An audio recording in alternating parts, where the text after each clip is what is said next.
Women are the fastest growing cohort in the military and veteran populations.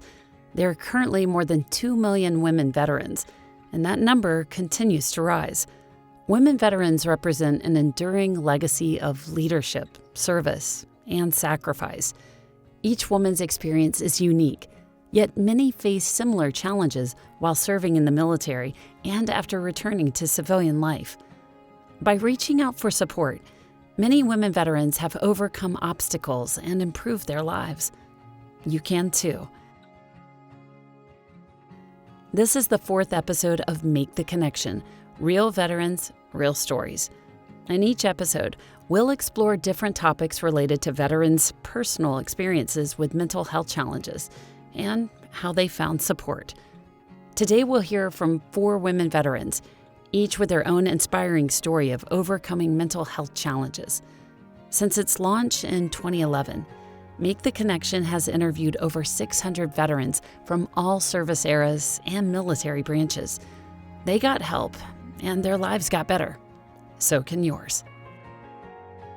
Hello, my name is Yasmin. I served in the United States Navy, and I was in Iraqi Freedom. When Yasmin was serving in the U.S. Navy, she witnessed a friend and fellow sailor lose his life, and she felt as if she never got the chance to fully grieve and process what happened. We were doing workups to get the ship to go out on deployment. One of my friends was on the flight deck, and he got his head taken off by a F/A-18. It's unbelievable to see one of your friends just lying there. It's just so much commotion, there's so much emotions was going on. It's a horrible feeling. But you know you can't really harbor on it too much. You know you have to go out there and still do your job and stuff. So that's the only thing. Not having that time to grieve and actually get in touch with your feelings is kind of hard because you hold it all in. And then it's like at some point all that emotion and stuff just like builds up in you and erupts and it just comes out, and it don't come out sometimes the right way, and it just tears you to pieces sometimes. Yasmin held in her emotions throughout the rest of her service. She knew she needed to seek help when she realized that her isolation was harming not only herself, but also her relationship with her children. So she reached out to VA. I was talking to 2 psychs that were very awesome, that kind of like brought me out of my shell, because when I first got there, I was like nervous about everything. The slightest sound would like set me off. I didn't trust nobody. I was secluded. Like I would literally be in a dark space, this darkness. I didn't want no light around me. I just felt like I was hopeless. And when I started to go to the doctors there, and they started like talking and trying to get to the root of the problem, trying to help me, I guess, build my confidence back up, to let me know, like, it's all right. You're not alone. You're not the only person that feel like this. We are here. We're going to find ways to help you. And that's what they did. They just found ways for me to put myself back together, to get my life back together. Since finding support at VA, Yasmin has reconnected with her children. My daughter, she really doesn't, she doesn't really see the difference. It's my son, because he's been with me through the process. He was 3 when I went into the service. So he understands it more. Now he's 16. So he knew the difference between fun, upbeat mommy to, Dad, she don't like to talk. She just looks mean and she just look cranky all day. So now it's back to, oh, Ma, we're hugs and kisses and stuff. We're back to that now, so it's cool. Taking advantage of the services available to her as a veteran made an enormous impact on her life. Truthfully, at one time, I didn't think I was gonna make it, because I just felt like it was no hope. I didn't even want the help. I just didn't even want to be there. I felt like such a failure. You know how you have these big expectations, like I'm gonna be the best person, I'm gonna be great, and then you hit with life. Life hits you with a curveball and you're trying to deal with it. I wasn't used to being knocked down like that, so it humbled me and taught me that there's different ways that you could come up out of a bad situation. And there's actually people out there that actually care. And so I just kept that hope there, and it kept me going. Now, Yasmin encourages other veterans to reach out for support. I would tell them they're not alone. Don't feel scared, because how you are feeling, we probably felt that way too. So what they say, a closed mouth don't get fed. You have to say something, because nobody truly knows what's going on with you but you. And if you don't let them into your world, they can't help you. So sometimes you gotta, I guess, you be that vulnerable person and actually let somebody help you. While Lucinda was serving in the U.S. Coast Guard, she lost her 3-month-old son to sudden infant death syndrome. My name is Lucinda. I served in the United States Coast Guard from 1987 to 1997, and I was in supply and logistics. I was a storekeeper. Well, I was married, stationed on the East Coast. My husband had gotten out of the Coast Guard. We had my son Alec, who was a little over a year, and then I had Eric, who was 3 months. And I was going to the Coast Guard base to get a physical for re-enlistment, just typical physical. This was in the day of the pagers. Not a lot of people had cell phones, but on the way back, my pager kept going off and it was saying 911. What happened was my second son, my 3-month-old, he was at the babysitter and he stopped breathing.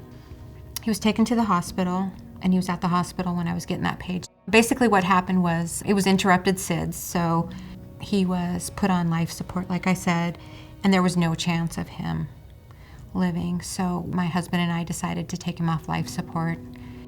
After the funeral, Lucinda had a difficult time dealing with her grief and began using alcohol to dull her pain. That led to losing the first job she had landed since leaving the Coast Guard. I felt like I didn't have a purpose. I wasn't sure what my purpose was anymore. I started working and going to college, and I was just taking up time, basically. And then what happened is I discovered that alcohol is a really good solution for grief, temporarily. It takes away the pain.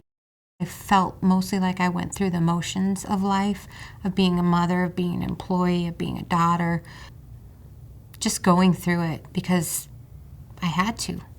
No passion. It was kind of like being numb, unless there was anxiety or fear. And I always had this impending doom feeling too, that when things are going really well, that something horrible is about to happen. My first job out of the Coast Guard was working for the Sheriff's Department as a jailer, which I was pretty excited about because since I was a little girl, I always wanted to be a police officer. So that was a foot in the door. Unfortunately, one day I was serving inmates food, and the next day I was an inmate there because I got a DUI.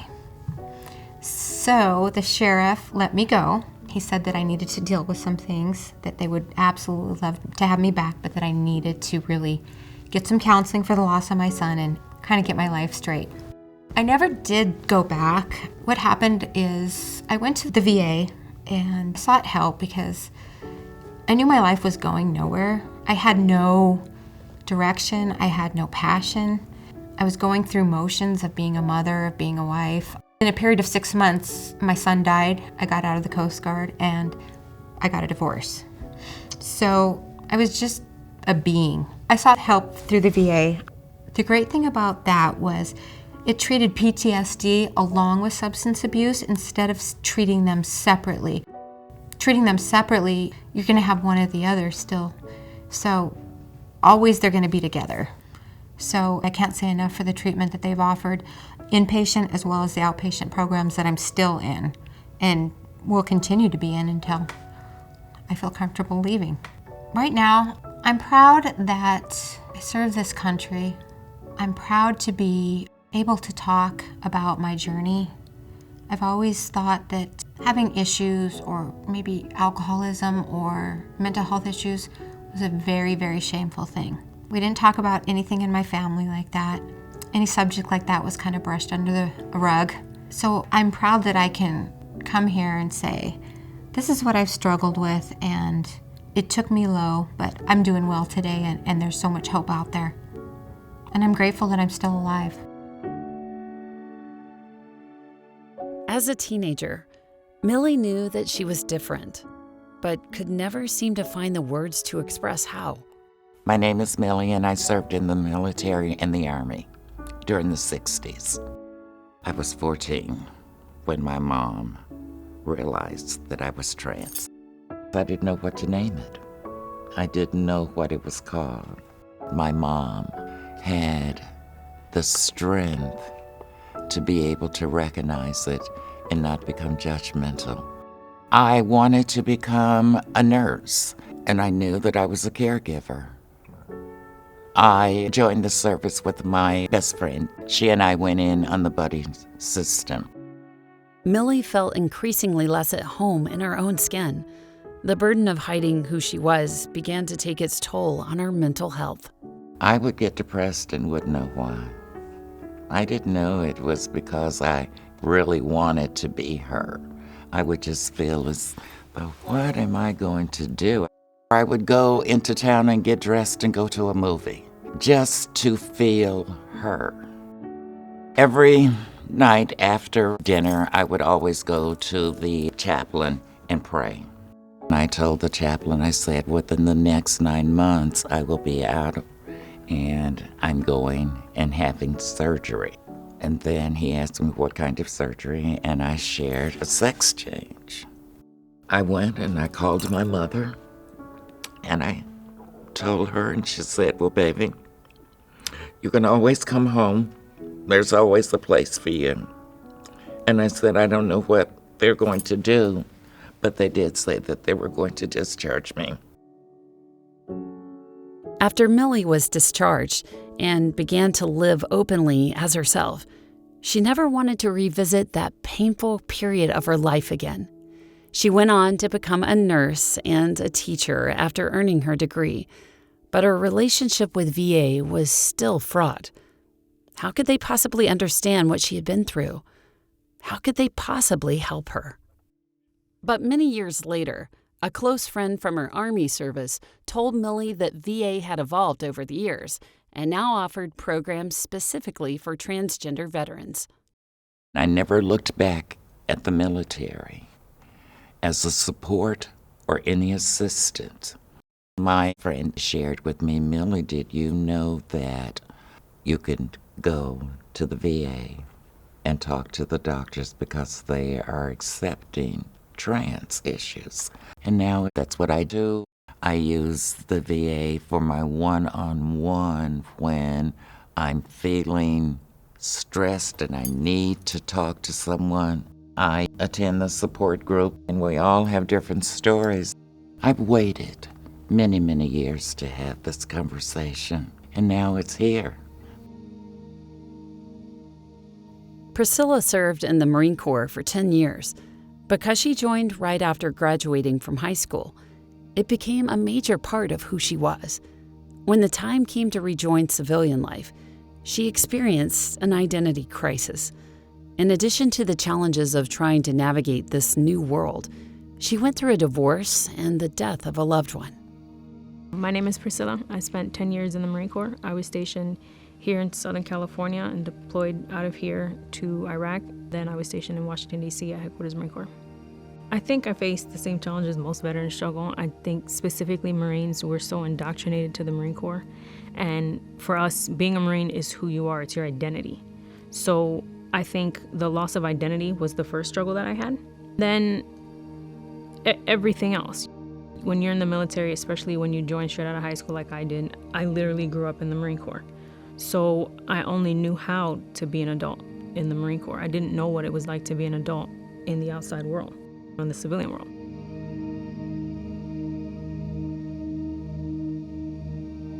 The depression manifested itself very slowly. I don't think I identified it when it came, as soon as it, on the onset, I don't think I had identified it. But it almost felt like it's a constant feeling of being down. And a lot of people describe it as this sense of doom or like things are not going to get better. But for me, it was just, I constantly felt a weight. No matter what I did, no matter what was happening, no matter how good things were going, I always felt I was sad. But I had experienced a lot of things towards the end of my tour, just in life in general. A death in the family, a divorce. There were several other factors that I think worsened the depression besides the transition itself. About 8 months after leaving the Marines, Priscilla had her first anxiety attack. It was a sensation she had never experienced, a feeling that she didn't have the ability to control. She knew she could no longer ignore it, and her mother encouraged her to reach out. She's like, maybe you should go talk to somebody at the VA. And I did. And it actually wound up being one of the best decisions I made, because my counselor, he was awesome. He really was. It was very liberating. I always felt like a weight was lifted off my shoulders every time I went. He helped me identify things. He would ask me, okay, well, why did you make that decision? And you don't really think about why you made a certain decision. So I remember he helped me pinpoint a lot of points in my life and certain decisions I made. And a lot of healing came from it outside of anything related to my military experience. That for me was the most beneficial, was that he helped me identify different touch points in my life that maybe I didn't even realize had affected me emotionally. He helped me identify things that affected me while I was in the military that I hadn't identified. I think that's why I'm such an advocate for veterans to seek treatment, because just labeling each other and saying you have PTSD or you have anxiety and you have depression, getting the professional help is going to help you identify what the roots of that are, because it could not even be connected to the military, or it can be a plethora of different issues inside and outside of the service. Through this healing process, Priscilla has developed a healthier, more enjoyable relationship with her children and family.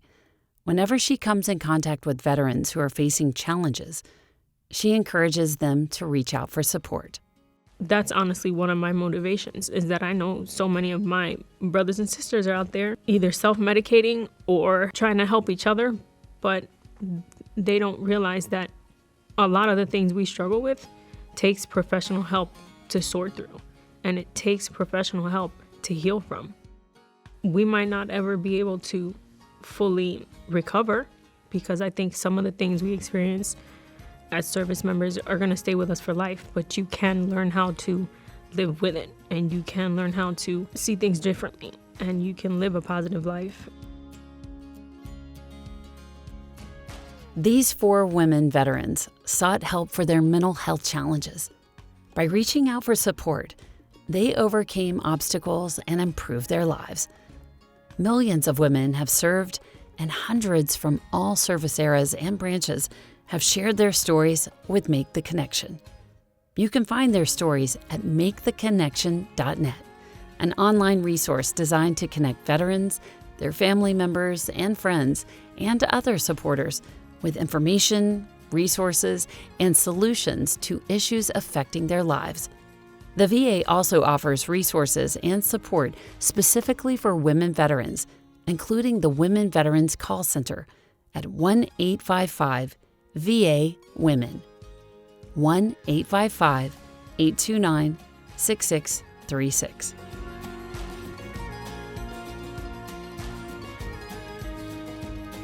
Thank you so much for listening to this episode of Make the Connection, Real Veterans, Real Stories, brought to you by the U.S. Department of Veterans Affairs. In the next episode, we will feature the story of one veteran who was able to get off the street, into housing, and on a more stable path.